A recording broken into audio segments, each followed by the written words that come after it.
Students, आज की हमारी जो बायोलॉजी क्लासेस है उसका टॉपिक है हमारा मादा जनन तंत्र। मादा जनन तंत्र जिसका भी डायग्राम यहाँ पर मैंने डिस्प्ले किया है। अब मैं आपसे बात करना चाहूंगी, आपको रिमाइंड कराना चाहूंगी कि इससे पहले वाली वीडियो में मैंने आपको नर जनन तंत्र के बारे में बताया था, और चूंकि हमको पढ़ना है शुक्राणु जनन, अंडाणु जनन, शुक्राणु की संरचना, अंडाणु की संरचना, तो उससे पहले हमको ये जनन तंत्र पढ़ना बहुत जरूरी है, क्योंकि जो अंडाणु जनन होता है और जो अंडाणु का जन्म जो होता है वो इसी जो है पोर्शन में होता है। यही जो है एक हमारी संरचना है मादा जनन तंत्र की। तो इसको पढ़ेंगे तभी हमें अंडाणु जनन की प्रोसेस समझ में आएगी। तो लीजिए हम बात करते हैं आज का हमारा कंटेंट मादा जनन तंत्र। मैं सबसे पहले बात करती हूँ, आपको ये समझाना चाहूंगी कि इसमें कौन कौन से पार्ट्स होते हैं। मैं यहाँ भी बताऊंगी, साथ में डायग्राम्स में भी बताऊंगी, तो आप दोनों तरफ जो है कंसंट्रेट करिएगा। पहले हम देखते हैं इसके पार्ट्स। इसमें होता है एक जोड़ी अंडाशय, जिसे हम इंग्लिश में कहते हैं ओवरी। अब यहाँ पे आप चित्र में देखिएगा, ये अंडाशय है, यहाँ पे आपको दिखाई दे रहे हैं एक जोड़ी अंडाशय, जो हमारी जो नाभि होती है, महिलाओं की जो नाभि होती है उसके नीचे पीछे की तरफ, मतलब उदर गुहा में दोनों तरफ लेफ्ट और राइट साइड में एक एक पाए जाते हैं। मतलब एक जोड़ी होते हैं लेफ्ट साइड में और राइट साइड में, दोनों तरफ होती है ओवरी, जिसे हम हिंदी में कहते हैं अंडाशय। दूसरा हम देखते हैं एक जोड़ी अंडवाहिनी, ओविडक्ट, जो कि 10 से 12 सेंटीमीटर होती है। इसको अंडवाहिनी नलिका भी कहते हैं और फैलोपियन ट्यूब भी कहा जाता है। हिंदी इंग्लिश में नाम दोनों इसलिए बता रही हूँ कि कुछ जो है टेक्निकल टर्म्स है, टर्मिनोलॉजी है, वो 12th के बच्चों को याद रखना जरूरी है। 10th के बच्चे भी याद रखें, क्योंकि आगे आपको जाके किसी प्रकार की कोई दिक्कत जो है वो ना हो।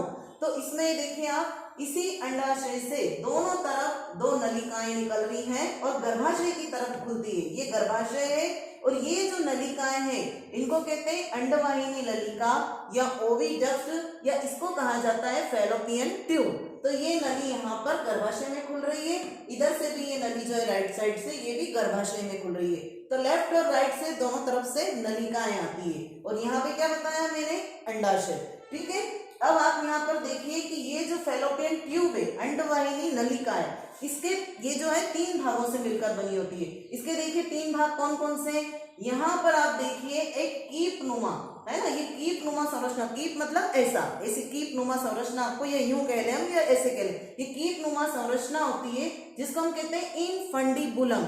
और इसके जस्ट नीचे यहाँ पे झालर नुमा संरचना होती है, जैसे ये उंगलियां है ना, ये झालर नुमा संरचना जिसको हम कहते हैं फिम्बरी। अब ये जो फिम्बरी है, इसी से आगे यहाँ कीप नुमा संरचना है इनफंडिबुलम, और एक फुला हुआ भाग होता है जिसको कहते हैं एम्पुला, और एक यहाँ पे होता है संकीर्ण पद, थोड़ा सा दबा हुआ, जिसे हम कहते हैं यहाँ पे इस्थमस। तो कितने पार्ट हुए फैलोपियन ट्यूब के, इनफंडिबुलम, एम्पुला और इस्थमस, ये 3 पार्ट से मिलकर बनती है, जिसको हम कहते हैं ओविडक्ट या अंडवाहिनी नलिका या फैलोपियन ट्यूब। अब उसके बाद हम बात करते हैं आगे गर्भाशय। ये गर्भाशय होता है। गर्भाशय का अर्थ ये होता है कि गर्भ के रहने का स्थान, आशय मतलब थैला जिसमें गर्भ रहता है। आपने सुना होगा कि कई बार हम कहते हैं जो है वो स्त्री गर्भ से मतलब गर्भवती है। गर्भवती मतलब उसके गर्भ में भ्रूण का, बच्चे का विकास हो रहा है। ठीक है, तो हम क्या कहते हैं, उसके पेट में बच्चा है। पेट में बच्चा कभी नहीं होता, पेट हमारा मतलब आमाशय है, स्टमक है, पेट नहीं, यूटेरस, गर्भाशय जो होता है ये गर्भाशय है, वहां पर बच्चे का विकास होता है। पेट के अंदर जो है एक पार्ट होता है हमारे मादा जनन तंत्र में, जिसे हम कहते हैं गर्भाशय, जिसे हम सामान्य भाषा में कहते हैं बच्चेदानी, है ना। तो इसमें जो है बच्चे का विकास होता है। अब ये देखिए आप, ये भी 3 पार्ट से मिलकर बना होता है। ऊपरी फुला हुआ भाग है इसका, वो कहलाता है फंडस। बीच वाला जो भाग जो थोड़ा चौड़ा होता है वो कहलाता है कार्पस, और नीचे गर्दन नुमा इसकी संरचना होती है, वो कहलाती है सर्विक्स, जिसको हम गर्भाशयी ग्रीवा भी कहते हैं। तो ये इस तरह से 3 पार्ट से मिलकर बना गर्भाशय, जहाँ पे गर्भ जो है वो बढ़ता है, उसका लालन पालन पोषण होता है। आगे हम देखते हैं इसमें गर्भाशयी ग्रीवा, वो बताई दिया मैंने, यहाँ पे सर्विक्स होती है ना, ये यहाँ पे जो है सर्विक्स। उसके बाद है वेजाइना, योनि। आगे बढ़ते हैं तो ये पार्ट है योनि, वेजाइना, जिसके अंदर बहुत सारी यहाँ पे ग्रंथियां पाई जाती हैं। वो ग्रंथियां यहाँ पर जो है बहुत सारा अपने हार्मोन्स का सिक्रेशन करती है। तो ये यहाँ पे वेजाइना का हिस्सा है, और उसी के जस्ट नीचे होता है वल्वा। वल्वा मीन्स भग। ये भी इसी के आसपास कई हिस्सा है जिसमें जो जननेंद्रियां पाई जाती है, ये बाहर की तरफ निकला हुआ होता है थोड़ा, इसलिए इसे बाह्य जननेंद्रिय भी कहते हैं। इसमें बर्थोलिन ग्रंथियां भी पाई जाती है और इसके जो पार्ट्स हैं जघनशैल, बृहद भगोष्ठ, लघु भगोष्ठ, क्लाइटोरिस और हाइमेन झिल्ली, ये सब जो है इसी के अंतर्गत पाए जाते हैं और इन सबके अपने अपने कुछ अलग कार्य हैं। अब होती है शरीर में स्तन ग्रंथियां। मादा जनन तंत्र जो है उसका एक मेन पार्ट होता है मेमरी ग्लैंड, स्तन ग्रंथियां। जैसे आपने सुना है कि मनुष्य कौन से उसका प्राणी वर्ग का, तो हम कहते हैं स्तनधारी। स्तनधारी का अर्थ ये होता है मेमेलिया, और मेमेलिया की सबसे बड़ी विशेषता है मेमरी ग्लैंड का पाया जाना। मेमरी ग्लैंड मीन्स स्तनधारी ग्रंथियों। मनुष्य एक स्तनधारी प्राणी है क्योंकि उसमें स्तन ग्रंथियां होती है। पुरुषों में भी स्तन ग्रंथियां होती है, लेकिन महिलाओं की स्तन ग्रंथियां जो होती है वो बच्चों को दूध पिलाने के लिए विकसित होती है। माँ अपने बच्चों को जो है जो उसका पोषण करती है वो इसी के द्वारा करती है। तो ये स्तन ग्रंथियां पाई जाती है। अब ये सब मिलकर इतनी सारी जो है जननेंद्रियां है या बर्थोलिन ग्रंथियां है या स्तन ग्रंथियां, ये सब मिलकर और बहुत से और हार्मोन्स है जिनको मैं आगे बताऊंगी, वो सब मिलकर महिलाओं में क्या कार्य करते हैं? अंडोत्सर्ग का कार्य, मतलब अंडाणुओं को बनाने का कार्य, द्वितीयक लैंगिक लक्षणों का कार्य। अब द्वितीयक लैंगिक लक्षण आपको रिमाइंड करवाना चाहूंगी। आपने देखा होगा कि मैंने जब नर जनन तंत्र पढ़ाया था तो बताया था कि पुरुषों में जो टेस्टोस्टेरोन हार्मोन्स होता है वो क्या करता है, और एंड्रोजन जो होता है वो कि जैसे पुरुषों में दाढ़ी मूंछों का विकास होना है ना, फिर उसके बाद में आवाज में भारीपन होना, शुक्राणुओं का बनना, ये सारी प्रोसेस किसके कारण होती है? टेस्टोस्टेरोन और एंड्रोजन के कारण पुरुषों में। लेकिन महिलाएं जो होती है उनमें द्वितीयक लैंगिक लक्षण में क्या आएगा? द्वितीयक लैंगिक लक्षण में आता है स्तन ग्रंथियों का विकास होना, है ना, मेंस्ट्रुअल साइकिल जो उनका मेंस्ट्रुएशन साइकिल होता है उसका स्टार्ट होना, ओव्यूलेशन मतलब अंडोत्सर्ग की क्रिया प्रारंभ होना। अब ये सब प्रोसेस क्या है ये मैं आपको आगे बताऊंगी। फिर उसके बाद में आप देखिए जो ओवरी होती है ये अंडाशय है। इस अंडाशय से कौन कौन से हार्मोन्स निकलते हैं? एस्ट्रोजन, प्रोजेस्टेरॉन और रिलैक्सिन। एस्ट्रोजन, प्रोजेस्टेरॉन और रिलैक्सिन ये हार्मोन बनते हैं, जबकि पुरुषों में कौन से बनते हैं? एंड्रोजन और टेस्टोस्टेरोन। अब एस्ट्रोजन, प्रोजेस्टेरॉन और रिलैक्सिन इनके कार्य क्या हैं? तो हम देखेंगे जो एस्ट्रोजन होता है उसको याद रखिए, एस्ट्रोजन मतलब स्टार्ट करने वाला। अब ये क्या स्टार्ट करता है ये हम देखेंगे कि जो एस्ट्रोजन होता है वो मेंस्ट्रुएशन पीरियड जो होता है, मेंस्ट्रुएशन साइकिल जो होता है वो स्टार्ट करता है। अब मेंस्ट्रुएशन साइकिल क्या है ये अभी आपको बताएंगे। फिर उसके बाद में ओव्यूलेशन, ओव्यूलेशन भी स्टार्ट करता है। ये ओव्यूलेशन मतलब अंडोत्सर्ग, अंडों का बनना। प्रोजेस्टेरॉन भ्रूण का प्रोटेक्शन, जब भ्रूण बन जाता है मां के गर्भ में तो उसको सुरक्षा देने का काम करता है, उसको प्रोटेक्शन का काम करता है। फिर है रिलैक्सिन हार्मोन, गर्भाशय की पेशियों को रिलैक्स करता है। जो यूटेरस होता है उसकी जो पेशियां होती है, अब देखिए यूटेरस में जो भित्तियां होती तीन, ये जैसे गर्भाशय इसकी 3 लेयर्स होती, 3 भित्तियां होती है। बाहर आप देखिए पहली पेरीमेट्रियम, बीच में आप देखिए मायोमेट्रियम और सबसे अंदर आप देखिए ये एंडोमेट्रियम। ये सबसे महत्वपूर्ण होती है, पेरीमेट्रियम, मायोमेट्रियम, एंडोमेट्रियम, 3 से मिलकर पूरा जो है ये गर्भाशय बनता है और ये कहलाती है गर्भाशय गुहा, है ना। इस तरीके से ये पूरा एक हमारा डायग्राम हुआ। अब ये रिलैक्सिन हार्मोन है, इसका काम है गर्भाशय की पेशियों को रिलैक्स करना। अब किसका क्या कार्य होता है, कैसे ये कार्य करते हैं ये भी आपको बताएंगे। अब ये भी ध्यान रखिए कि जो अंडाशय है उस अंडाशय का क्या कार्य है, वो क्या करता है, ठीक है। अब मैं एक एक चीज पे आपको जो है उसका फंक्शन बताती जाती हूँ। अंडाशय, सबसे पहले हम देखेंगे अंडाशय, ये अंडाशय। अब आप ध्यान दीजिएगा क्योंकि चूंकि 10th क्लास के बच्चे हैं उनको भी समझना आवश्यक है। आप लोग सब एडोलेसेंस हैं, किशोरावस्था में हैं और कई बार हमारे जननांगों में इस प्रकार की जो परिवर्तन होते हैं तो उसके कारण हार्मोन चेंज होते हैं, उसके कारण हमको 11 से लेकर 14 साल में कुछ इस तरह हमारी जो है शरीर में परिवर्तन आते हैं जिनका हमको जानना अत्यंत आवश्यक है। तो इसलिए इसमें क्या होता है, मादा जनन तंत्र में क्या होता है, नर जनन तंत्र के बारे में बता चुकी हूँ। तो सबसे पहले हम बात करेंगे यहाँ पर ओवरी की, अंडाशय की। अब चूंकि अंडाशय आप देखिएगा कि जो है दोनों अंडा जो ओवरी होती है उनसे अंडाणुओं का निर्माण होता है, लेकिन ये ध्यान रखें कि एक मंथ में केवल एक ओवरी ही अंडाणुओं का निर्माण करती है। अब एक मंथ में एक ओवरी ही अंडाणुओं का निर्माण करती है, तो सपोज कीजिए कि जनवरी माह में जैसे इस वाली ओवरी ने अंडाणु का निर्माण किया तो फरवरी माह में ये वाली ओवरी जो है अंडाणु का निर्माण करेगी। एक मंथ में एक अंडाणु बनता है, तो ये यहाँ पर अंडाणुओं का निर्माण होता है। अब कभी कभी क्या होता है, किसी किसी में आपने सुना होगा कि कोई महिला है वो बच्चा कंसीव नहीं कर पा रही है, उसको गर्भ नहीं ठहर पा रहा है, तो क्या होता है, हम बहुत सारे ट्रीटमेंट करते हैं उसके लिए। हम हमारे जो है कई बार जो है हमारे जो देवी देवता होते हैं, ईश्वर होता है, भगवान होते हैं, उनको भी मनाते हैं, कुछ डॉक्टरी ट्रीटमेंट भी लेते हैं, चिकित्सा प्रणाली को भी अपना बहुत सारे उसके लिए आजकल जो है साइंस ने जो है कई तरीके खोज लिए। लेकिन इसके पीछे ये तो है ही सही, लेकिन हमारे जो कई इस तरह की परेशानी इतनी ज्यादा क्यों आ रही है, इस पे हमको ध्यान देना चाहिए। इसलिए आ रही है कि किशोरावस्था की जो लड़कियां हैं या जिन्हें हम कह लें, तो ये क्या कर रही है आजकल, अपनी जो दिनचर्या है, डेली लाइफ है, या अपना खाने पीने का जो रूटीन है ना, उस पे ध्यान नहीं दे रही है। टाइम से नहीं सोना, टाइम से नहीं खाना, संतुलित आहार नहीं लेना, और उसके अलावा आपका जो, मैं किसी को हर्ट नहीं कर रही हूँ, लेकिन जो बता रही हूँ कि अपना जो कपड़े पहनने का तरीका है, जितने अधिक टाइट कपड़े पहनेंगे उतने अधिक आपकी ओवरी जो है वो अंडाणुओं को नहीं बनाएगी। oogenesis की क्रिया के लिए जो हार्मोन्स चाहिए वो हार्मोन्स नहीं बनेंगे।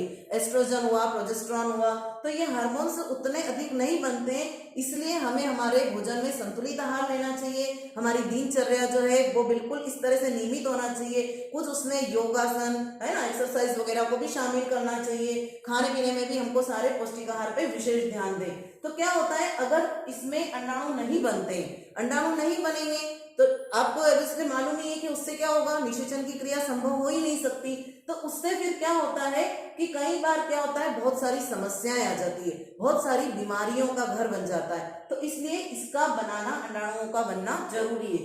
तो इसमें क्या होता है कि ये इसने बनाया, अब क्या हुआ, जैसे ही इसमें अंडाणु बना, यहाँ पे आपको मैंने बताया कि ये अंडवाहिनी नलिका है या फेलोपियन ट्यूब है। इसकी जो ये झालरनुमा संरचना है, जिसे हम कहते हैं फिम्बरी, जो है ना, ये इसको अंडाणु को कैच करती है और कैच करके ले जाती है फेलोपियन ट्यूब में, और यहाँ पे इसको लाकर स्थापित कर देती है। अंडाणु यहीं पर कितने टाइम तक, यहाँ पर एक परिपक्व अंडा जो तैयार होता है वो फेलोपियन ट्यूब में 12 से 24 घंटे, मतलब 2 दिन तक यह जीवित रहता है। कब 2 दिन तक जीवित रहता है, जब इसको थोड़ा अनुकूल वातावरण भी मिलना चाहिए, लेकिन फिर भी इसका जो लाइफ टाइम है ये लगभग 2 दिन तक है, 12 से 24 घंटे तक। अब क्या होता है, ये यहाँ पर 2 दिन तक है। अब क्या हुआ, इसका फर्टिलाइजेशन कब होगा, फेलोपियन ट्यूब में आ गया। किसने उत्सर्जित किया इसको, ओवरी ने। कौन सी क्रिया के द्वारा, अंडाणु जनन के द्वारा। और एक अंडाणु यहाँ आया, 24 घंटे तक यहाँ पे रहा और जीवित रहेगा। अब क्या होगा कि मान लीजिए फर्टिलाइजेशन की क्रिया होना है, तो जो शुक्राणु होता है उस शुक्राणु का इसी समय यहाँ पर आना अत्यंत आवश्यक है। यदि शुक्राणु इस समय यहाँ पर आया और उसने इस अंडाणु को बाधित कर दिया, है ना, तो उसके द्वारा क्या होगा, फर्टिलाइजेशन की क्रिया होगी और उसके बाद में जो है जाइगोट का निर्माण होता है। लेकिन यदि ऐसा नहीं होता है, जैसे सपोज कीजिए मैं बता रही हूँ आपको कि यहाँ से एक शुक्राणु है, शुक्राणु जो होता है हमारा वो 3 भागों से मिलकर बना होता है, जिसे हम कहते हैं हेड, नेक और टेल। और ये गतिशील होता है। गतिशील कैसे होता है, क्योंकि इसमें यहाँ पे पाए जाते हैं माइटोकॉन्ड्रिया, जो इसको आगे बढ़ने के लिए ऊर्जा प्रदान करते हैं। तो ये शुक्राणु यहाँ से इस वेजाइना के थ्रू, इस वेजाइना का कार्य क्या है, योनि के कार्य मैं आपको बताती हूँ। इसके 2 कार्य होते हैं। एक तो शुक्राणुओं को अंदर लेना, इजुकेलेशन के समय जब स्खलन होता है, ये देखिए एक बार में पुरुष 20 करोड़ से 50 करोड़ लगभग, या 200 से 300 मिलियन शुक्राणु जो है वो इजुकेलेट करता है या स्खलित करता है, जिनमें से क्या होता है, आगे तक कितने करोड़ों की संख्या में, लाखों की संख्या में शुक्राणु स्खलित होते हैं, बनते हैं, लेकिन ये यहाँ से आगे जब जाते हैं तो इतनी संख्या में नहीं पहुंच पाते। इनका जो ये सफर होता है बहुत कठिन होता है। तो ये यहाँ क्या होता है इनमें से कि कुछ शुक्राणु जो होते हैं वो पूरी तरह से मैच्योर नहीं होते हैं, कुछ शुक्राणु जो होते हैं वो अस्वस्थ होते हैं, कुछ शुक्राणु जो होते हैं बेस्ट क्वालिटी के नहीं होते हैं, और कुछ की संरचना पूरी तरह नहीं बन पाती है। तो जब ये यहाँ से पहुंचते हैं तो ये वेजाइना के यहाँ पर ही बाहरी, कुछ तो बाहर ही नष्ट हो जाते हैं, क्योंकि बाहर इनका समय जो होता है, लाइफ जो इनकी होती है वो 20 मिनट होती है मुश्किल से, तो भी बाहर नष्ट हो जाते हैं। अब जब अंदर पहुंचते हैं तो यह वेजाइना में भी कुछ अम्ल जो होते हैं, उन अम्ल के कारण इनका ये नष्ट हो जाते हैं, इनका फेगोसाइटोसिस हो जाता है, भक्षकाणु की क्रिया होती है, तो ये वहीं नष्ट हो जाते हैं। अब जब पहुंचते हैं वो केवल कितने होते हैं, 10%, लगभग जो है वो 10% होते हैं। और 10% में से भी सिर्फ एक शुक्राणु जो कैसा होता है, हेल्दी, हेल्दी मतलब बेस्ट क्वालिटी का, तो वो एक शुक्राणु जो है ये इस तरह से यहाँ आगे बढ़ेंगे और एक शुक्राणु आगे गया जो बेस्ट क्वालिटी का है और उसने जाके इस अंडाणु के साथ में निषेचन की क्रिया कर ली और इसने जब इसके साथ निषेचन की क्रिया करी तो दोनों के अंदर का जो है न्यूक्लियस जो है वो फ्यूज हो जाता है और उसके बाद में जो है जाइगोट बनता है जो 2n होता है, डिप्लॉइड होता है। तो उसके बाद में धीरे धीरे धीरे जब जाइगोट का विकास होता है तो बहुत सारी अवस्थाएं होती हैं, इनमें विदलन होता है जिसे हम कहते हैं मोरुला, ब्लास्टुला, गेस्टुला, ये अवस्थाएं होती है। 12th क्लास के लिए ज्यादा इंपॉर्टेंट है। और जब ये जाइगोट बन जाता है तो ये गर्भाशय की जो ये अंदर वाली एंडोमेट्रियम है ये पूरी पहले से ही प्रिपेयर होने लगती है और ये प्रिपेयर होती है और एक गद्दीनुमा पूरी संरचनाएं बनाती है। किसके लिए? भ्रूण के लिए, कि भ्रूण यहाँ पर आएगा और उसको जो है स्थान देना है तो उसके लिए यहाँ पे पूरी गद्दीनुमा संरचना तैयार होती है। उसी समय यदि निषेचन हो जाता है तो प्लेसेंटा भी बन जाता है। प्लेसेंटा आपने सुना होगा, माँ और गर्भस्थ शिशु के बीच संबंध बनाने वाली एक नलिका होती है जिसके द्वारा जो है भ्रूण को भोज्य पदार्थ प्रदान किए जाते हैं। तो यदि ये हो गया फर्टिलाइजेशन तो ये भ्रूण में कन्वर्ट होता है और यदि फर्टिलाइजेशन नहीं होता है तो सुनिए इसके अपोज में कौन सी क्रिया होती है, वही इंपॉर्टेंट है। तो यदि फर्टिलाइजेशन नहीं होता है तो ये अंडाणु जो होता है मतलब इसका रप्चर होना जरूरी है। यदि रप्चर नहीं हुआ, अंडा फूटा नहीं, तो क्या होगा? अंडे में इसके साथ जो है फर्टिलाइजेशन नहीं होगा तो ये क्या होता है, यहाँ से अंडे या तो ये बाहर निकल जाए और कभी कभी क्या होता है फर्टिलाइजेशन नहीं हो पा रहा है, 2 दिन तक अंडा रहा तो वो कभी कभी इधर उधर गर्भाशय की गुहा में चिपक जाता है और जब यहाँ चिपक जाता है तो अभी एक जो है हमारी जो किशोरावस्था की जो गर्ल्स होती हैं उनमें बहुत ज्यादा प्रॉब्लम्स आ रही है पीसीओडी की। पीसीओडी में क्या होता है, जो पीसीओडी होती है इसमें क्या होता है कि छोटे छोटे जो है एक तो इसमें क्या होगा कि ओवरी जो है इनमें एंड्रोजन हार्मोन मतलब पुरुष वाले हार्मोन्स जो होते हैं, ओवरी में सिस्ट है, ओवरी में सिस्ट है, ओवरी में सिस्ट क्या है, एंड्रोजन हार्मोन बनते हैं। एंड्रोजन हार्मोन जो पुरुषों में होते हैं उनके बनने के कारण उनमें अनचाहे बालों का विकास होना, हेल्थ का बढ़ना है ना, पीरियड टाइम का इरेगुलर आना, जो हमारा मेंस्ट्रुएशन साइकिल है वो सब इन्हीं के कारण होता है। और ये सब जो है इस तरह के रीजन क्यों हो रहे हैं, वही मैंने आपको बताया कि हमारी जो है दिनचर्या सही नहीं है, हम जो आहार लेते हैं वो संतुलित नहीं है, हमारा जो कपड़े पहनने का तरीका है वो सही नहीं है, हम बहुत टाइट कपड़े पहनने लगे हैं जैसे जीन्स वगैरह है, ये पुरुषों के लिए, ये महिलाओं के लिए। अगर स्पर्म काउंट कम हो रहा है, जैसे अभी सबसे ज्यादा शोध का विषय है स्पर्म काउंट कम होना, क्यों है स्पर्म काउंट कम? मैंने आपको जो नर जनन तंत्र बताया उसे बताया था कि ऐसी 2 टेस्टिस होती है और उस टेस्टिस में शुक्राणु बनते हैं। अभी शुक्राणु बहुत कम संख्या में, ऐसा देखा जाए कि शुक्राणु स्पर्म काउंट बहुत कम हो रहे हैं पुरुषों में, उसके बहुत सारे रीजन है, उनका भी यही रीजन है, जीन्स टाइट पहनना, खाने पीने पे जैसे ड्रिंक करना, स्मोकिंग करना है ना, मीट का बहुत ज्यादा उपयोग करना, और भी जैसे आप लैपटॉप वगैरह चलाते हैं, वाईफाई का उपयोग करते हैं, मोबाइल का जो उससे पड़ने वाली जो विकिरणें हैं वो सब इसके लिए नुकसानदायक होती है और वो जाके टेस्टिस को जो हार्मोन्स बनने चाहिए वो प्रॉपर बनने नहीं देती है। तो उसके कारण क्या होता है, यदि स्पर्म कम संख्या में बनेंगे तो भी फर्टिलाइजेशन नहीं होगा, यदि अंडाणु कम संख्या में बनेंगे तो भी फर्टिलाइजेशन नहीं होगा। दोनों ही इसके लिए रिस्पॉन्सिबल है। पहले के समय में केवल महिला को ही रिस्पॉन्सिबल माना जाता था, पर आज के समय में दोनों ही इसके लिए 50-50% रिस्पॉन्सिबल होते हैं और दोनों को ही चिकित्सा की आवश्यकता होती है। तो हमें हमारे आजकल के जो बच्चे हैं उनसे मेरा ये कहना है कि अपनी दिनचर्या में पौष्टिक आहार को सम्मिलित करें, है ना, दिन भर में कुछ ना कुछ योगा इस तरह का करें जिससे आप फिट रहें और कपड़े इस तरह के पहने कि जिससे हमको जो है किसी प्रकार की समस्या न हो। जहां हमारे जन्नांग होते हैं वहां पर टाइट कपड़े बिल्कुल नहीं पहनना है। दूसरी बात ये कि यदि आप लैपटॉप वगैरह का उपयोग करते हैं तो उसको गोदी में रखकर बिल्कुल भी उपयोग ना करें। तो इस तरह से कुछ ऐसे रीजन है जो हमारे इसमें अंडाणु और शुक्राणु को बनने को बाधित करते हैं। तो अब हम बात करते हैं, यहाँ पे ये बताया मैंने कि एक बार में पुरुष जो होता है 20 करोड़ से 50 करोड़ लगभग 200 से 300 मिलियन शुक्राणु स्खलित करता है, जिनमें से 10% ही पहुंच पाते हैं। एक जो होता है वह जो बेस्ट क्वालिटी का होता है और जो हेल्दी होता है वही आगे तक पहुंचता है। और वो वेजाइना में भी कुछ नष्ट हो जाते हैं, कुछ फेगोसाइटोसिस द्वारा मतलब भक्षकाणु क्रिया, जिसे लाइसोसोम को आत्महत्या की थैली कहते हैं ना, और जो WBC होती है वो WBC इसको नष्ट कर जाती है। प्रत्येक माह में एक परिपक्व अंडा तैयार होता है, बताया मैंने कि प्रत्येक माह में एक बनेगा और वो 12 से 24 घंटे तक यहाँ पे जीवित रहता है। 2 दिन तक, जबकि शुक्राणु जो है वो 24 से 48 घंटे तक जीवित रहते हैं। शुक्राणु 24 से 48 घंटे तक कब जीवित रहेंगे? जब उनको वहां पे अनुकूल माहौल मिले। अनुकूल माहौल कैसा? कि वहां पे जो है वो स्थान थोड़ा ह्यूमिडिटी वाला, मतलब स्थान जो है कैसा होना चाहिए? थोड़ा सा गीला सा, है ना। दूसरी बात जो है वहां पे गर्म जो है वो स्थान थोड़ा गर्म होना चाहिए, तभी शुक्राणु जीवित रहते हैं। और ये अवस्था कब होती है? ओव्यूलेशन के टाइम, जब इसमें से अंडाणु बनते हैं। और इसका जो बेस्ट टाइम है वो क्या है? जो मेंस्ट्रुएशन साइकिल होता है।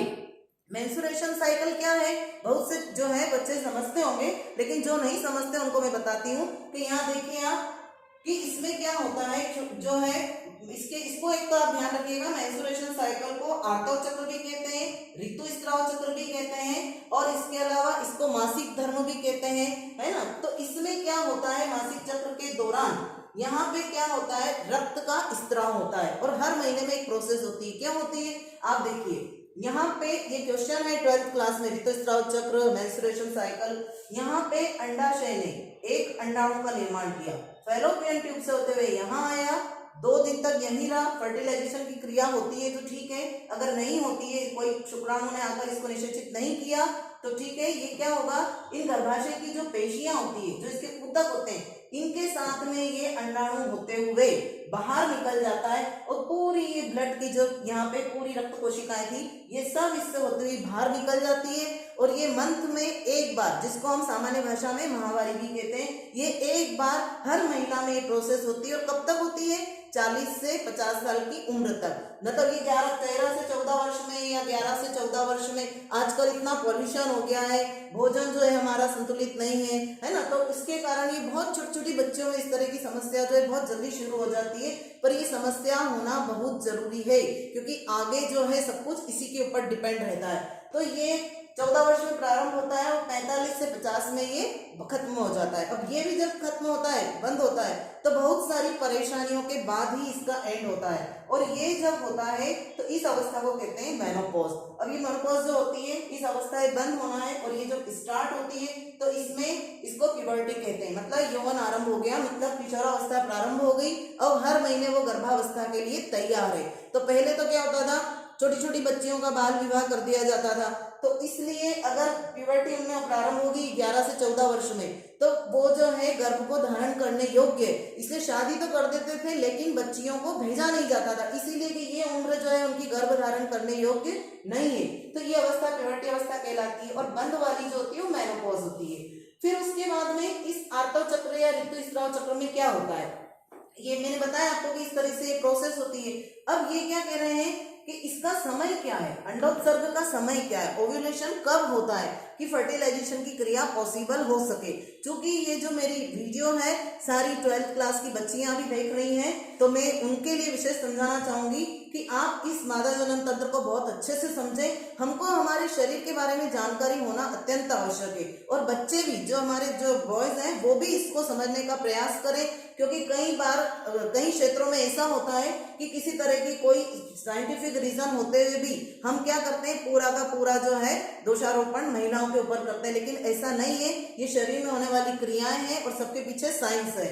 तो आप देखिए यहाँ पर अंडोत्सर्ग के समय क्या होता है? आर्तव चक्र के पूरे होने के 7 दिन बाद, मतलब जो मेंस्ट्रुएशन पीरियड होता है वो 28 दिन का होता है। तो 28 दिन में से क्या होता है, जो 7 डे है, फर्स्ट डे से ही गिनेंगे कि 7 डेज जो है हमारा, उस 7 दिन के बाद वाले 7 दिन, और दूसरी बात जब खत्म होता है तो उसके पहले वाले 7 दिन, मतलब टोटल 14 दिन। जैसे शुरू हुआ तो वो 7 दिन हो गए पूरे कंप्लीट, वो 7 दिन हटा दो, उसके बाद वाले 7 दिन, और नया शुरू होने वाला है 28 दिन के पहले, उसके पहले वाले 7 दिन, मतलब 28 में से बीच के जो 14 दिन होते हैं वो 14 दिन ओव्यूलेशन पीरियड के होते हैं। मुख्य रूप से 14 से 18 वाला दिन जो होता है वो ओव्यूलेशन पीरियड होता है। उस समय जो है, और यहाँ से अंडाणु का उत्सर्जन होता है, अंडाणु यहाँ आकर 2 दिन तक रहता है, और उस समय यदि शुक्राणु पहुंच जाए और तो उसको वहां पे जो इसके लिए वातावरण चाहिए शुक्राणु के जीवित रहने के लिए, वो बहुत अनुकूल मिलता है। नहीं तो शुक्राणु भी बहुत जल्दी नष्ट हो जाते हैं।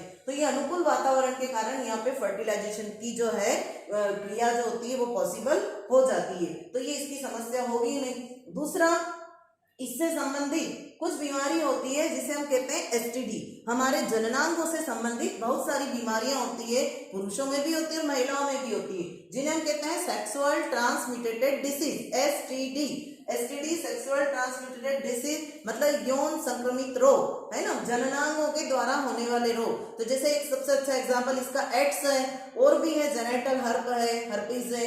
तो ये जो बीमारियां होती है इनमें क्या होता है कि जननांगों में किसी प्रकार की इचिंग होना, रेडनेस आना या किसी प्रकार का सिक्रेशंस होना। तो आपको क्या करना है, कभी भी छुपाना नहीं है। अगर इस तरह की कोई डिसीज होती है तो आप जल्द से जल्द डॉक्टर से कंसल्ट कीजिए, अपने मन से इलाज ना करें, क्योंकि ये बीमारियां जो है बहुत जल्दी ग्रो करती है। तो ये इसका रीजन हुआ। दूसरा, इसी से संबंधित कुछ टर्म्स है जैसे हिस्टेरेक्टोमी। अब मान लीजिए कि गर्भाशय, उसमें कभी कभी इस एज में, जैसे जब मेनोपॉज हो गया उसके बाद में 45 से 50 या बीच में भी यदि किसी को कोई समस्या आती है, मान लीजिए उसमें सिस्ट बन गए, है ना, या किसी प्रकार की कोई समस्या आ गई, पीसीओडी में यही होता है, सिस्ट बन जाते, सिस्ट भी बनते हैं उसमें, फाइब्रिड्स बन जाते हैं ओवरी में, सिस्ट बन जाते हैं। तो उसके कारण गर्भाशय को क्या करना पड़ता है, रिमूव करना पड़ता है, अलग निकालना पड़ता है। क्यों? क्योंकि कैंसर का खतरा रहता है। तो यूट्रस, गर्भाशय या बच्चेदानी, आपने जनरली सुना होगा बच्चेदानी का ऑपरेशन करवाया है, बड़ा ऑपरेशन करवा, वो गर्भाशय या यूटेरस को रिमूव करना कहलाता है। तो ये हुआ हिस्टेरेक्टोमी। कैस्ट्रेशन में क्या होता है, इन ओवरी को ही निकाल देते हैं, टेस्टिस को भी निकालना कैस्ट्रेशन ही कहलाता है। और एक होता है ट्यूबेक्टोमी। आप रिवर्स में जाइए, आपको मैंने नर जनन तंत्र पढ़ाया था, उसमें बताया था कि परिवार नियोजन की दो तकनीकें होती है, एक पुरुष के द्वारा अपनाई जाती है, एक महिलाओं के द्वारा अपनाई जाती है। पुरुष के द्वारा अपनाई जाने वाली तकनीक को कहते हैं हम वेसेक्टोमी, क्योंकि उसमें जो टेस्टिस होती है, वृषण, उससे जो नली निकलती है, वास डिफरेंस, उस वास डिफरेंस को काट दिया जाता है तो शुक्राणु पहुंच नहीं पाते, इसलिए वो वेसेक्टोमी। और ट्यूबेक्टोमी में क्या होता है, ट्यूब, ये देखिए आप, फेलोपियन ट्यूब, इस ट्यूब को यहाँ से कट करेंगे। जैसे हम इस ट्यूब को यहाँ से कट कर देंगे तो ये बनेगा तो सही यहाँ पर अंडाणु, लेकिन ये आगे बढ़ नहीं पाएगा। तो इसी को कहा जाता है ट्यूबेक्टोमी या नलबंदी। ये ट्यूब है इसलिए नसबंदी नहीं, इसको कहते हैं नलबंदी, से ध्यान रखें। तो ये इस तरह की टर्म्स है जो एग्जाम में आती है। आपको जो है इसमें ऋतुस्राव चक्र डिटेल में दिया हुआ ये भी आता है।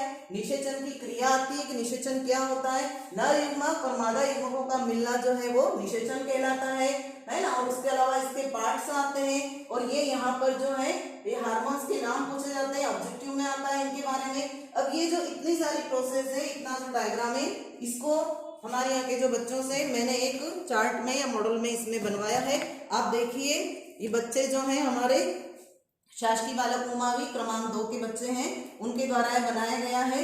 और इसमें देखिए आप, ये यहाँ पर दोनों ओवरी दिख रही है आपको, राइट साइड और लेफ्ट साइड की, है ना, लिगामेंट से गर्भाशय के द्वारा जुड़े हुए रहते हैं। और ये यहाँ पे फेलोपियन ट्यूब, जिसका है झालरनुमा सिरा, जिसे हम कहते हैं फिम्ब्री, और ये इनफंडिबुलम, और ये यहाँ पे यूटेरस, है ना, इधर भी ये फेलोपियन ट्यूब, ये फिम्ब्री, ये इनफंडिबुलम, और ये ओवरी लिगामेंट से मतलब स्नायु से तंतुओं के द्वारा गर्भाशय से जुड़ी रहती है।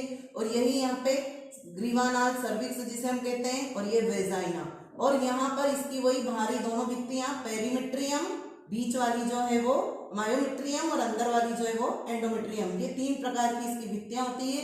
ये पूरा जो है, ऐसे ही मैंने आपको नर जनन तंत्र का भी बताया था, ये मादा जनन तंत्र का है। तो हम इसके द्वारा भी बच्चों को समझा सकते हैं। आपको यदि मेरी वीडियो पसंद आती है तो आप उसको जरूर लाइक करें, शेयर करें और सब्सक्राइब करें। Thank you.